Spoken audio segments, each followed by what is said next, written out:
mission TV, le miroir du monde. Ezali projet le ministre qui bat sa topé président Tshisekedi dit non. RAM ezalaki depuis 2016.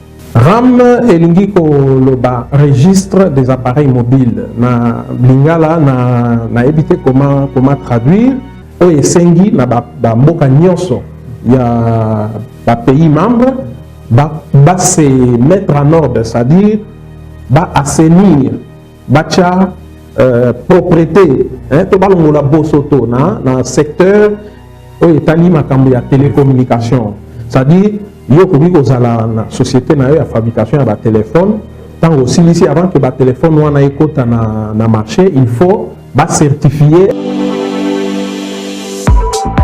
Et du nouveau à Kinshasa, le complexe hôtelier Tremplin Royal sous Kanamasolo. Vous qui désirez passer des nuits inoubliables, l'hôtel Tremplin Royal vous offre un service de haute qualité, de chambres modernes répondant aux standings internationaux, salons et salles de bain bien équipées. Votre sécurité est assurée, les portes électroniques et même un coffre-fort dans la chambre. Tremplin Royal dispose d'un restaurant VIP, des plats de différents goûts à un prix hors conquérant, de boissons de toutes marques accompagnées d'une musique douce. Ce n'est pas tout. Pour vos déplacements, Tremplin Royal met à votre disposition une voiture pour tous vos déplacements et un groupe électrogène industriel pour faire face à la coupure d'électricité. Pour vos cérémonies de mariage, de collations, spectacles et autres événements, Tremplin Royal met à votre disposition une salle de fête de 300 places avec un décor de couleurs selon votre choix. Nous sommes situés au numéro 23 de l'avenue Aérodrome dans la commune de Barumbu, référence stade municipal de Barumbu. Pour tout contact, appelez-nous au 081 570 78 00 09 98 55 22 96 et Salemananouté, le complexe hôtelier Tremplin Royal, le confort et les nôtres sous Kanamasolo. Chez Tremplin Mananouté, le complexe hôtelier Tremplin Royal, le confort et les nôtres sous Kanamasolo. Chez Tremplin Royal, confort et les nôtres sous Kanamasolo. Chez Tremplin Royal, Kanokakae. Mbote na balandinyo sur MM Télévision, ma mission télévision, na ebisarabino souvent ce que moni elongi. Il y a moko ya MM Télévision, ce qui veut dire information, il y a temps réel, il y a ngoana. Pour l'alaki, pour la mouki, brusquement, population congolaise, nous sommes comme on a un message, qu'on a un téléphone, dans le Kamomoko, dans le RAM, registre des appareils mobiles. Et bandit que tout ça population congolaise, les amis, registre, et continuent à les outils wapi, mutu na mutu akomi ko pesa ba version o ya lingi. Yango ma mission télévision le ko la lingaka rumeur et umilate akendaka ko puiser vraiment la source pour éclaircir opinion. Yango lelo soki bo moningai to ke ko zela bino moko ya bayi communicateur ya projet wana ya RAM ya benami na Kongo Jeff Caleb Obiang azali patron ya 7 sur 7, Actu 7 plutôt, pardon. C'est avec lui que tu peux un peu analyser et puis que sur le lato, moi, ma cambo, Isa, Tendawe, Bombami, na Katia, projet, sans plus tarder. Jeff, bonjour. Bonjour, Ndeko Glabo Sobe, Mbote na bandeko nangai ba Congolais, Biskanyo Sobazwami, Mbote na bandeko nyonso ya ma mission télévision. Merci mingi na ndenge o bengisi biso poto ya ko yanola na mituna na yo afin d'éclairer l'opinion publique. Jeff Caleb, ndenge na uti koloba awa la population congolaise à la miki amonika ba message comme kokota na téléphone. Le projet RAM est d'abord projet mini uti wapi. Et puis, quel est le but du projet? RAM elingi ko loba registre des appareils mobiles. Na lingala na éviter comment traduire. Donc nous pouvons dire que zali loko la base de données ezali lokola carte mémoire na yo chaka ba fichier na yo na kati. Donc RAM ezali registre de ya ba appareil mobile, ezali comme je le disais base de données, il y a ba numéro d'identité internationale, il y a téléphone. C'est ngeli koyeba ke téléphone nyonso tango basala ka yango na à partir ya société to ya usine ezalaka na numéro d'identité na yango international. C'est-à-dire yo komi kozala na société na yo ya fabrication ya ba téléphone tango silisi avant que ba téléphone wana ekota na marché, il faut ba certifier, hein, c'est-à-dire il faut ezala vraiment validé na ezala conforme na norme ya association ya ba opérateur ya réseau ya téléphonie mobile GESMA na mukuse pe Union internationale ya télécommunication. Donc RAM ezali recommandation ya Union internationale ya télécommunication, donc c'est une obligation ya UIT o esengi na ba mboka nyonso ya ba pays membre va se mettre en ordre, c'est-à-dire va assainir, va propriété, tout le la bosoto dans le secteur où est animé la télécommunication. Kasi ko ça le malolenge nini RAM ezali ko poursuivre comme objectif ko bundisa ba chombo ya moniato to ba chombo ya mbata ba téléphone contrefait. RAM ezali ko combattre moyibi ya ba chombo parce que lelo avec RAM mutoyo ba yibi chombo na ye, mutoyo ya bungisi chombo na ye azali na possibilité ya ko bloquer yango, c'est-à-dire à ko se présenter na opérateur, tozali na 4 opérateurs na kotanga ba kombo te pona ko sala publicité na bango te, o se présenter fa na bango na ba pièce d'identité na yo ba ko bloquer téléphone pona ko protéger ba données na yo. RAM ezali ko combattre ba téléphone contrefait to ba chombo ya moniato, puisque utilisation ya ba chombo wana ezali na ba conséquences néfastes na maimatali kolongono kwa nzoto. Donc c'est-à-dire ba chombo wana ya contrefait ekoki komema ba maladie cardiovasculaire. Alors comme balobaka, mieux vaut prévenir que guérir, l'État congolais a vu mon kano kasi nasengeli ko préciser le komoko RAM ezali projeté ndenge bato bazoloba ke ministre Kibasa to pe président Tshisekedi non, RAM ezalaki depuis 2016 na kati ya ba projet au gouvernement il fallait à mettre en œuvre kasi misolo ezalaki te pona kosala mise en œuvre na yango soki okei na bamboka lokola Tanzanie balansaki service RAM depuis 2018. Même chose na mboka ya Tunisie, d'ailleurs kuna bazofuta $17, na Zambie bazofuta $10, na Égypte bazofuta $22. Donc RAM ezali invention ya gouvernement congolais te, ezali recommandation à Union internationale de télécommunication ou ezali kosenga na bamboka nyonso ba se mettre en ordre en assainissant secteur ya télécommunication kolongola ba téléphone ou ezali ya pirate pona ko améliorer qualité ya réseau, parce que utilisation ya ba téléphone contrefait non seulement il a des conséquences sur le plan sanitaire, asi yango pe ezali moko ya ba élément ezo sala ke to zala na réseau ya mabe. Alors pourquoi est-ce que les gens bazo qualifier yango escroquerie ko boye, mais escroquerie on dirait besoin de escroquer bango, pourquoi les gens bazo qualifier yango? Bon, il y a une campagne de diabolisation qui a été lancée par une société de communication où ils allaient combattre RAM. Pourquoi? Parce que mesanaki koyiba l'État congolais na maibatali ba taxe.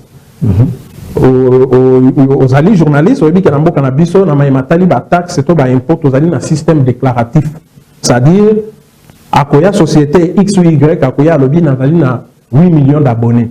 Alors qu'en réalité atali na bango 20 millions. Ah bon. L'État congolais moyen à l'andela pour la ça la contrôle ils allaient quitter. Car c'est à partir du registre des appareils mobiles, et c'est vrai qu'ils allaient connecter na GESMA. C'est sur le plan international. C'est-à-dire ceux qui ont bloqué Tchombonayo Awa, Ata au Mimi en Paris, au Mimi en Belgique et au Salaté. Donc à partir de RAM, l'État congolais les lois a dit que yo société Gloire, aux alliés a autant d'abonnés, société Jeff Azali a autant d'abonnés.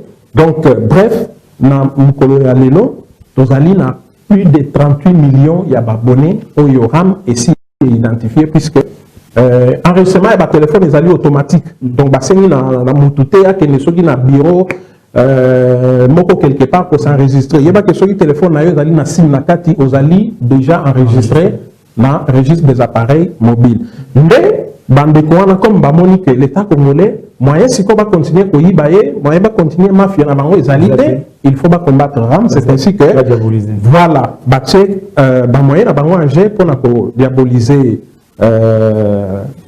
projet registre des appareils mobiles parce que là comme sous moi ce que je déplore biso ba congolais to mesana ko futa ba pa côté to senga mingi na l'état kasi biso moko to zali ko contribuer te au moins ba to ba lobby ba senga ba to ba $7 mais $7 wana soko tali ezali na bande ko mususu ba congolais mbongo ba dépensaka par jour na ba bar na ba nini et $7 par mois ou bien par an.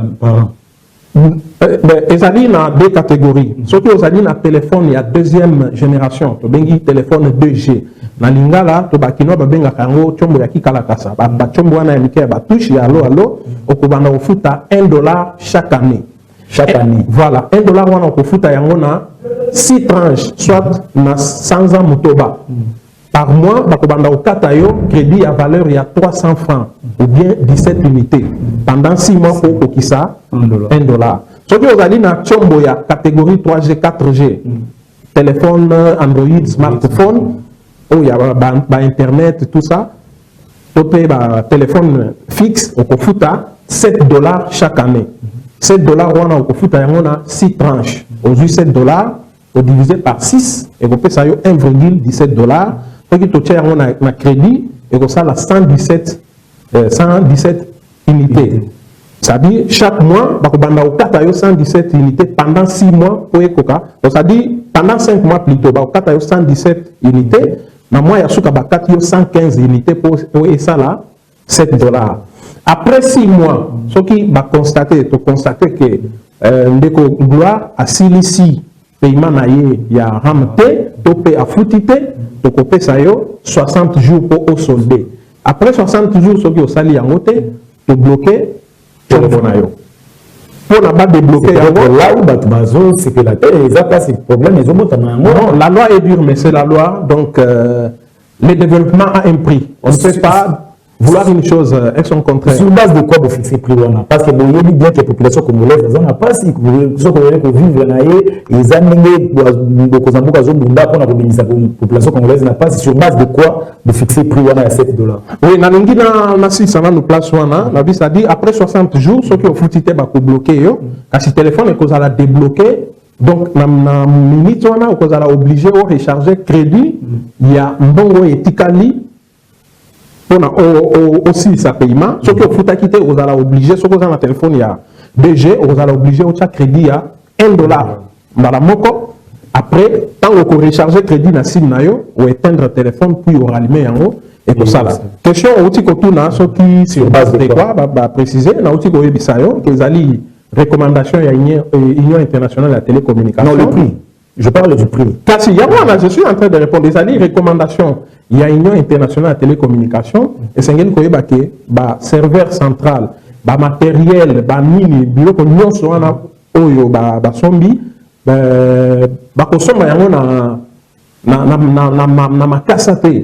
c'est à partir, il y a un bon congolais, futa, et qu'on permettre que l'État a réalisé. Ce qui est OK, dans le Égypte, ils ont foutu à $20. $22, pardon. Dans la Tanzanie, c'est $17. Dans Turquie, c'est $100. Dans Zambie, c'est $10. Parce que RDC, c'est le seul pays africain, je peux dire même le seul pays membre de l'Union internationale de télécommunications, où ils ont foutu à rédévance moins cher. C'est-à-dire $1. Pour la chombo yamike, $7 pour la chombo yamine. C'est-à-dire qu'on a analysé, il y a eu une étude, batali par rapport, il y a pouvoir d'achat, il y a population, batali par rapport, on a tenu compte, il y a situation socio-économique, il y a mbokande balobi, il y a chombo yaki kalakasa, pesi bango, bafuta $1, soit 17 unités, donc 300 francs les mois. Il y a un téléphone, il y a chombo yamunene, il y a Android, au kofuta 117 unités les mois. pourquoi pas botika qui population mutu na mutu ye moko afuta na moyen ya lingi ta musu mutu akolo ba keno bon au lieu bo kata na ba crédit na pesa na kamba na moko $7 to na sali to na avant bo ba organiser téléphone ndenge peut-être madame bi yonde koloba avant ko somba téléphone mutu ami futeli déjà botia bo client on a kati ya mbongo wana ya téléphone de la sorte que non épésé pendate likolo ya population pourquoi pas botika mutu moko afuta non de ko sengeli ko yeba ke mboka etambola kana mibeko nous ne sommes pas dans une jungle oyo mutu na mutu akoki kola mukana tongo alobi ke nga na sali boye nga na zo sala boye non mboka etambola kana mibeko il y a des décisions qui ont été prises mutu moko te azali likolo ya mibeko ako biso ba congolais nous sommes invités à s'incliner devant Mibekoto, la décision, il y a Bakonzi Yamboka Kasi, et Sengeli, Bakonzi Yamboka, tant que Bazoki, la décision, il y a des comportements, il y a des peuple congolais, ceux qui ont dit que non, nous avons dit que foot à la banque, nous avons dit que la police, nous avons dit que foot en bon. La preuve totale que nous avons talima ina courant pour na foot et na ba quartier mususu ba foot à rater ba to asnel soki ba ye balandi bango na mabanga na banzete donc on a tout analysé les balobi et footama dans cela il y a crédit il y a communication c'est supposé que mutunyo so en tout cas mutoyi ko sala une semaine sans qu'il a rechargé ba crédit donc ce qui fait ça 17 unités pour le développement ya mboka na yo et kozala eloko ya malam que toujours kozala na habitude ya kosenga kaka na l'état congolais ya sala boye kasi biso moko tozali ko contribuer te ezali malamu te kolanda na boté ndeko Jeff le projet eza na mabete projet eza malamu mais dans tout ça congolais zo gagner nini na kati yango pour toyoti ozolo ba kaka que non recommandation internationale recommandation bona boye ce congolais azo gagner nini na kati ya makambo c'est ezali mutuna malamu congolais azo gagner nini information ya liboso na kopesa yo à partir ya mois de janvier ba étudiant ba kozwa internet gratuit lelo na otaki ko solola oui na otaki ko solola na ministre azali chargé ya makambo ya nouvelle technologie na zui ba information ba ebisingai on m'a rassuré qu'à partir de la semaine prochaine ba technicien il y a ministère PTNTIC na ba technicien il y a ARPTC donc organe oyo elandelaka hein oyo chaka comment dire hein oyo chaka ordre na kati ya na secteur ya PTN il y a nouvelle technologie ba kokende na aéroport international ya Njili pe na université de Kinshasa pour na kosala étude de faisabilité avant baya ko placer ba hotspot wifi pour tout le monde ka yango na ba mboka mususu soki olongo ke lokola na mboka Éthiopie dès que au kiti na aéroport ozana na connexion même chose na Égypte au fele dès que koti au kiti na kati ya aéroport tango okene na salle d'attente ozana connexion sur les grâce à RAM. Nous sommes donc c'est gratuit. On s'est dit on va placer le hotspot Wi-Fi gratuit. On a des étudiants, dans l'aéroport, on a des voyageurs, on a des bateaux dans un premier temps. Donc après, donc ça dit avant le mois de février, Internet vous a gratuit dans l'aéroport Yandjili. Internet vous a gratuit dans l'université de Kinshasa. Et dans l'entretemps, équipe ya ba technicien mususu ba kokita na ISTA mususu ba kokene na Inilu mususu ba kokene na université ya Kisangani et ba étude mususu ko sala na ba espace public ba koki ko zoanda ki sa espace des évolués rond-point des Huileries rond-point Victoire bisika wana chaque week-end donc c'est-à-dire chaque vendredi samedi dimanche internet ko banda ko sala ofele oye na chombo na yo oye na ordinateur na yo o se connecter na ndenge ya ofele Bambo ekokota to misolo ekokota na compte ya RAM et ko permettre na l'état congolais bientôt là donc ça dit la Mikolo Zali koya bako sala interconnexion il y a 150 hôpitaux 326 sites na 32 zones de santé pour faciliter partage ya ba information bako sala pe interconnexion il y a ba ministère bako numériser administration ce qui va donner la possibilité na batu oyo bazana intérieur au lieu basala par exemple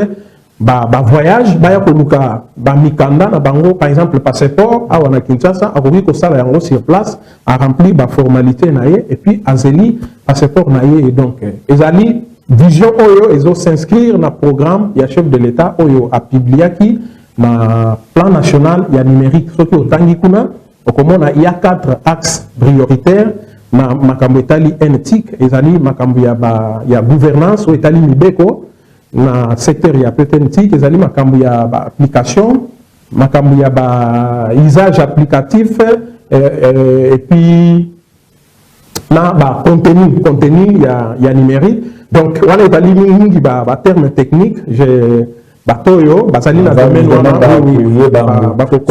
est-ce que comment vous tracer une traçabilité politique et la gestion en bon on attend vous récolter bon surtout sur le plan de ça bon mbongo wana ndenge na uti oyebisa yo RAM ezali géré na ARPTC et ko salema ndenge et salema kamikolo nyonso c'est-à-dire secrétariat général ya PTNTIC ko sala mikanda sali basali document basali ba compte bapesi na DGRAD accueilli à Congo Limbongo et kotina na caisse ya l'état na kati ya projet ya RAM azali na 70%. C'est pour la première fois na mboka na biso puisque to mesana komona projet eye bato baye na projet nde bazali na pourcentage ebele l'état azali na pourcentage muke kasi na projet RAM l'état congolais azali na 70% ya ba mbongo ko banda kokota 25% ekokende na partenaire technique 5C énergie oyo aye ache basombi ba matériel na biloko nyonso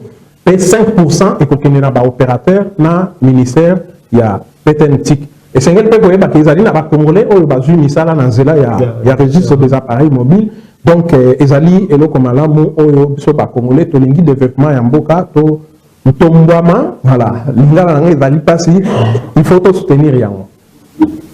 Je vois que le lot, les alliés qui ont besoin de manier tout sur la pinda, objectif à projet, on parce que créer un peu moins immobilier dans le peuple congolais, il y a un invité qui, Jeff, na plateau pour pour éclaircir. Si vous avez des questions, nous allons sur Zawana, beaucoup prochainement, ceux qui ont l'occasion, par rapport à vos questions, par rapport à vos plaintes, Jeff, merci pour la répondre. Mais ezali na élément moko na préciser qui peut-être au bosani ko tuna mutuna par rapport il y a ba téléphone contrefait puisque ba téléphone on est cause à la bloquer. Donc ba téléphone il y a surtout voilà. C'est-à-dire campagne RAM balancé qui en le 24 septembre 2020. Campagne ici là qui le 24 octobre. So yo zali na chombo na yo ya moniato. Soma ki yango avant le 24 octobre 2020. Yeba que ba ozali na 2 ans avant ba bloquer téléphone wana. C'est-à-dire au conseil yango qui le 24 septembre 2022. So yo zali na chombo ya moniato. Soma ki yango après le 24 octobre 2020. Ozali na 11 mois avant ba bloquer téléphone wana. Il faut ça la pour que le téléphone aux autres là est original ou bien est contrefait et c'est ngeli ko composé étoile dièse 06 dièse étoile dièse 06 dièse aux numéro email il y a téléphone ce qui est double sim ou comme on a deux numéros email ce qui est triple sim ou comme on a 3 numéros email ainsi de suite OK il a 3w.ram.cd pour vérifier au yeba ce qui téléphone wana est original ou bien est contrefait. Ce qui est la possibilité de faire na site, aux numéro email wana, au tindi na SMS na 470. C'est gratuit. Bah qu'on répondre yo, bah oui bisa yo, bah qu'on peut savoir la catégorie à téléphone na yo. Donc et pour les kandeng wana, ilo comme susu pour na ba paiement ya redevance. Ce qui vous allez na téléphone multi-sim, vous allez na téléphone double sim, il y a 3 sim et c'est ngeli ko déclarer yango na site. Il y a RAM. Pour éviter que mbongo ya RAM na ba sim nyonso.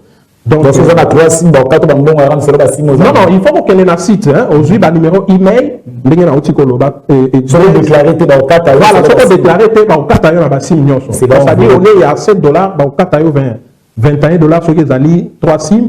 Soit $14 ce qui est allé de sim. C'est là où on va reprocher les communications que les vraiment ils ont atteindre surtout. Non, communication, ils ont ça les mains, ce sont des matières techniques. Même la classe, je pense que on s'est rappelé, même la classe, on va attendre que ça va nous soit compris dans la tête. Après, déjà qu'après examen, ils ont un bateau, donc, pour continuer toujours sensibilisation, on va comprendre, on va expliquer, je sais que ce n'est pas facile, mais nous allons nous y adapter. En tout cas, merci pour répondre à l'invitation. Merci beaucoup, les journalistes. Et c'est par ici que nous mettons fin à l'émission Oyo. Je dis merci à Grévis, je dis merci à M. Patrick Itoko. Vodingi Tuka, Derino Keba, et puis la dame Bibi Kapinga, na pesibino, merci pour la musala, ou équipe na ma mission, ou ça la musala, ou en tout cas, félicitations Mingi, dans ma mission TV, vraiment, vous s'imposer. Vous avez plus de 100 000 abonnés, ce n'est pas facile. 24 000. Voilà, plus de 124 000 abonnés, ce n'est pas facile. Aujourd'hui, et comme une référence, même dans l'activité, il y a des grandes activités, Congolais, Mingi, comment se connecter à partir du téléphone à Hollanda. Donc, doit faire partie de l'évolution à mon avis. Voilà, c'est ça. Et ça dit, il ne faut pas critiquer, et puis aux autres, les côté, en tout cas, merci beaucoup. Pour terminer, merci. Ciao.